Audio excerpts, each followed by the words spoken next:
हाँ जी guys, self love यानी कि सेल्फ़ केयर। अगर आप खुद से प्यार करते हैं तो अपनी केयर खुद ही करिए, अपने ऊपर ध्यान दीजिए। महीने में एक दिन ऐसा रखिए जो अपने लिए हो, या अगर पूरा दिन नहीं रख सकते हैं तो एटलीस्ट 1 घंटा खुद को दीजिए जिसमें आप खुद को पैम्पर कर सकें। तो आज मंथ में मैं इस तरह से अपनी केयर करती हूँ जो आप लोगों के साथ शेयर कर रही हूँ। बट आजकल ये मेरा डेली का रूटीन बन गया है क्योंकि स्किन थोड़ी ख़राब हो रही थी और बाल भी थोड़े ख़राब हो रहे थे। तो इसके लिए मैं रूटीन से ABC जूस ले रही हूँ, जिसके बारे में मैं आप लोगों से पहले भी शेयर कर चुकी हूँ। इसमें अनार है, एप्पल है और आंवला है और पालक है। पालक की आपने कम से कम, अगर आप अपने बालों को ठीक करना चाहते हैं तो 8 से 10 पत्तियाँ ज़रूर पीजिए। इसके बाद आज मैंने वैक्स करनी थी हाथ की और पैरों की। वैक्स करने से टैनिंग निकल जाती है, स्किन स्मूथ हो जाती है और क्लियर हो जाती है। इन दिनों ना गर्मी है, स्वेटिंग की प्रॉब्लम होती है, घर में वैक्स करना थोड़ा मुश्किल होता है। तो आपको मैं इजी तरीका बता रही हूँ। आपने क्या करना है, 1 लेयर वैक्स की लगानी है, 1 लेयर पाउडर की लगानी है, फिर 1 लेयर वैक्स की लगानी है, फिर पाउडर की लगानी है। इस तरह से आपने 5-6 लेयर लगानी है और फिर देखना आपकी स्ट्रिप जो है हेयर्स के साथ बहुत स्मूथली निकल जाएगी, आपके पेन भी नहीं होगा। तो इस तरह से आज मैंने हाथों की भी वैक्स करनी थी और पैरों की भी वैक्स करनी थी। मैं ज़्यादातर काम वैक्स हो या आईब्रोज़ हो खुद ही करती हूँ, घर पर ही करती हूँ, क्योंकि मेरे को सेटिस्फेक्शन नहीं होती है पार्लर में जा कर के। तो बहुत मोस्टली मैं जो वैक्स है, आईब्रोज़ है, आईब्रोज़ की वीडियो मैं अब पूरी आप लोगों के साथ शेयर कर चुकी हूँ। अगर आप फिर भी कहेंगे कि मैं अपनी आईब्रोज़ कैसे बनाती हूँ तो वो मैं आप लोगों के साथ शेयर करूँगी।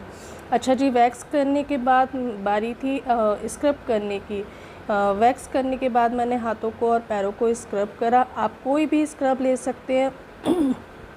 स्क्रब करना बहुत ज़्यादा ज़रूरी है। आप होममेड स्क्रब भी यूज़ कर सकते हैं। आपने हल्दी लेनी है, चीनी लेनी है और दही लेनी है और बेसन लेना है। उसमें दोनों को इन सारी चीज़ों को बहुत अच्छे से मिक्स करना है और हाथ का और पैरों का आपने स्क्रब करना है। आप देखना आपके हाथ बिल्कुल क्लियर हो जाएंगे। अच्छा जी, चेहरा चमकता हुआ हो, हाथ मतलब क्लियर ना हो, साफ़ ना हो तो पूरी पर्सनैलिटी डाउन होती है। तो चेहरे के साथ साथ ना अपने हाथ और पैरों का भी ध्यान रखिए। स्क्रब करने के बाद मैंने हाथों को गीला करा, धोया और उसके बाद मैंने पानी को, जो हाथ पर मेरे पानी था उसको मैंने पोंछा नहीं, गीला ही रहने दिया। देन मैंने ऑलिव ऑयल लिया, आप कोई और भी ऑयल ले सकते हैं, और उससे मसाज करी। आपने मसाज इसलिए करनी है क्योंकि हाथ पर भी रिंकल्स आ जाते हैं, तो ऑयल की मसाज बहुत ज़्यादा ज़रूरी है। और भर भर कर आपने ऑयल की मसाज करनी है, हाथ पर भी पैरों पर भी। शाइन बहुत अच्छी रहती है, रिंकल्स नहीं आते हैं और एक स्मूथनेस रहती है और डार्क भी नहीं होते हैं। मैंने यहाँ ऑलिव ऑयल लिया है, आप कोकोनट ऑयल भी ले सकते हैं, आपको जो पसंद हो ऑयल वो आप ले सकते हैं। इसके बाद मैंने करना था स्क्रब आजकल मैं बहुत कम कर रही हूँ क्योंकि ना मैं रेटिनॉल यूज़ कर रही हूँ। रेटिनॉल से क्या होता है कि स्किन नेचुरली एक्सफोलिएट होती है जो हमें पता नहीं लगती है। तो मुझे कम से कम 2 से 3 महीने हो गए होंगे मैंने स्क्रब नहीं किया था, बट आज मुझे थोड़ी नीड लगी तो मैं स्क्रब कर रही हूँ। स्क्रब आप अगर रेटिनॉल वगैरह आप यूज़ नहीं कर रहे हैं, वैसे तो आजकल जो रेटिनॉल है और ये विटामिन C सीरम है, ये नेचुरली आपकी स्किन को एक्सफोलिएट करते हैं, आपको पता भी नहीं चलता है, तो आपको स्क्रब करने की इतनी ज़्यादा नीड नहीं होती है। बट अगर आप इन्हें यूज़ नहीं करते हैं तो हफ्ते में 1 बार इस तरह से आपने जो मार्केट वाला स्क्रब आता है उससे चेहरे को स्क्रब ज़रूर करना है। इससे आपकी स्किन, डेड स्किन निकल जाती है और टैनिंग निकल जाती है और चेहरे पर एक स्मूथनेस आ जाती है और क्लियरिटी आ जाती है। तो स्क्रब करना बहुत ज़्यादा ज़रूरी है, स्किन को एक्सफोलिएट करना बहुत ज़्यादा ज़रूरी है। तो इस तरह से आज मैंने स्क्रब करा, वरना मैं स्क्रब नहीं करती हूँ। अपना होममेड जो फेस वॉश है उससे अपने चेहरे को धो लेती हूँ, उससे भी स्क्रब हो जाता है, और रेटिनॉल वगैरह तो मैं इस्तेमाल कर ही रही हूँ। अच्छा जी, गर्मी बहुत ज़्यादा है, स्किन को हाइड्रेट करने के लिए पानी भी पीजिए, छाछ भी पीजिए। सारा दिन में आपने कुछ ना कुछ लिक्विड चीज़ ज़रूर लेनी है, इससे आपकी स्किन भी हेल्दी रहेगी। और इसके बाद मैंने अप्लाई करना था शीट मास्क। बहुत से लोगों को ये मिथ है कि गर्मियों में शीट मास्क नहीं इस्तेमाल करना चाहिए। ऐसा नहीं है, शीट मास्क बहुत अच्छी चीज़ है, आजकल बहुत अच्छे उसमें आ गए हैं। तो आपने अपनी स्किन के हिसाब से, अपनी एज के हिसाब से शीट मास्क लेना है।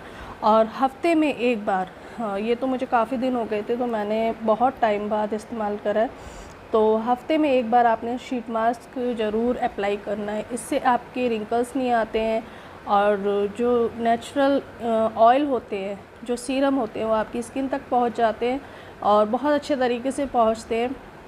तो जो फेस मास्क के अलावा होममेड फेस मास्क है या फिर आप घर की जो भी चीज़ें लगा रहे हैं उसके अलावा शीट मास्क का इस्तेमाल ज़रूर करिए।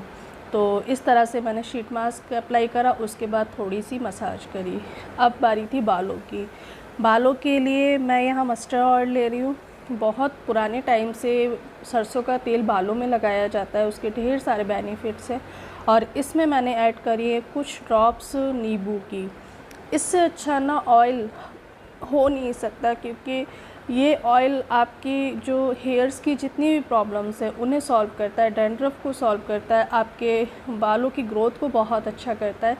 तो जो सरसों का तेल है और नींबू है बहुत अच्छा है हेयर्स के लिए।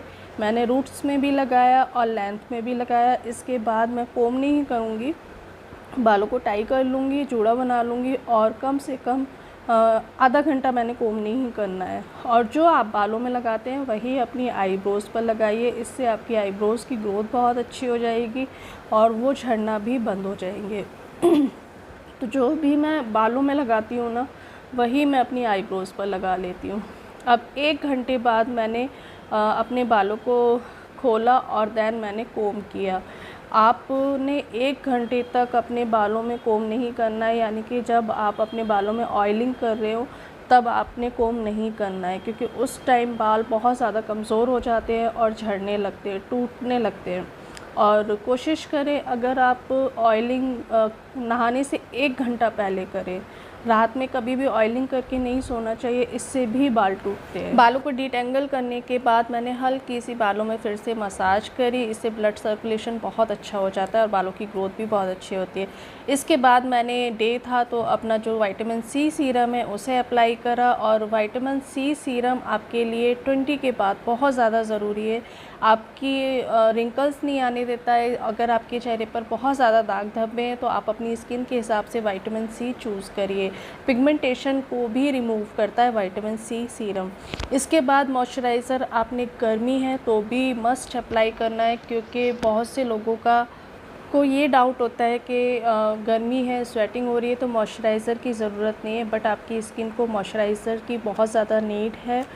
स्किन को मॉइस्चराइज़ करना बहुत ज़्यादा ज़रूरी है। इससे आपकी स्किन प्लम्पी रहती है, सॉफ्ट रहती है और रिंकल्स नहीं आते हैं। दैन आपने सनस्क्रीन अप्लाई करनी है। मैं कई वीडियो में आप लोगों के साथ शेयर कर चुकी हूँ। आपने गर्मी में कम से कम 4 से 5 बार 3-3 घंटे के गैप में आपने सनस्क्रीन मस्ट अप्लाई करनी है। आपने अगर आप जब भी उठ रहे हैं उस टाइम सनस्क्रीन को लगाएं, उसके 3 घंटे बाद फिर सनस्क्रीन को लगाएं, तो आपने पूरी गर्मी कम से कम 4-5 बार आपने सनस्क्रीन ज़रूर अप्लाई करनी है। एंड गर्मी है तो बालों में सीरम भी ज़रूर अप्लाई करिए। सीरम लगाने का तरीका ये है, आपने बालों को ना बहुत ज़्यादा रगड़ना नहीं है। इस तरह से सिर्फ आपने अपने बालों को टच करना है। 2 से 3 ड्रॉप्स आपने सीरम की लेनी है, बहुत ज़्यादा नहीं लेनी है। और इस तरह से आपने अपने बालों में सीरम लगाना है। तो ये था मेरा सेल्फ़ केयर जो आपको पसंद आया होगा। इस तरह से मैं टाइम टू टाइम अपनी केयर करती रहती हूँ, जो आप लोगों के साथ शेयर करती रहती हूँ। नेक्स्ट वीडियो में भी कुछ नया लेकर के आऊँगी। मिलती हूँ एक नई वीडियो में, तब तक अपना ढेर सारा ध्यान रखिए। बाय।